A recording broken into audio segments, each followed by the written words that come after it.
I'm Adam Johnson.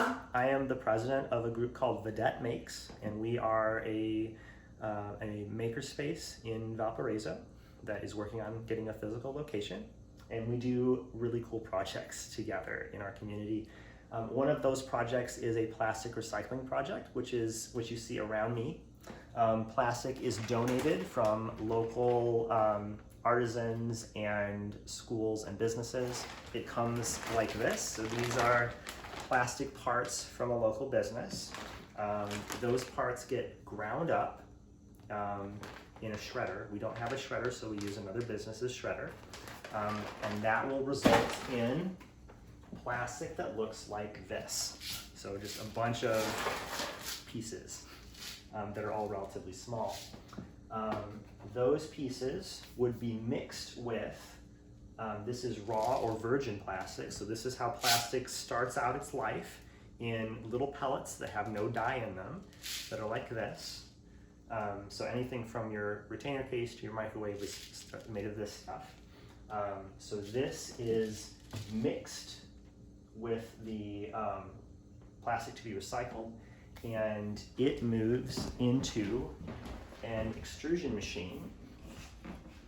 The extrusion machine, which is in the middle of a mechanical upgrade, is basically a big hot glue gun. So there's a motor that turns a screw, and the plastic would be dumped into this hopper. You can see some of the plastic on the bottom here from the last time it was run. And the plastic will be melted through heating, and it'll come out this hole at the end, just like a hot glue gun. It's very similar. It looks exactly the same as the glue that comes out of a hot glue gun, except it's the color of whatever we put into it. As the plastic is melting, so that machine, when it's operating, would be right next to this machine. And so the molten plastic, which looks very similar to hot glue, as it comes out, it'll come out in a string. It gets cooled by some fans that I can turn on. It gets cooled by some fans, and it goes along this tray. This allows it to cool and solidify into a string. And then it goes through this device that measures the diameter of the plastic filament. And then over here, that line will continue on, and it will get wound into a spool,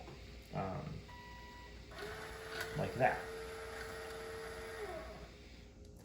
And so what we're trying to do is, we are collecting right now, for the first version of this, we're collecting one type of plastic, because an important part of plastic recycling is plastics need to be separated by type. So we're collecting one type of plastic that is commonly used in 3D printers, and we are going to turn it into the filament that is used in 3D printers. So the idea is a student can make something with their 3D printer. They can donate their scrap to us. We recycle it back into 3D printer filament, and it can be reused by more students, and educate everyone about recycling and how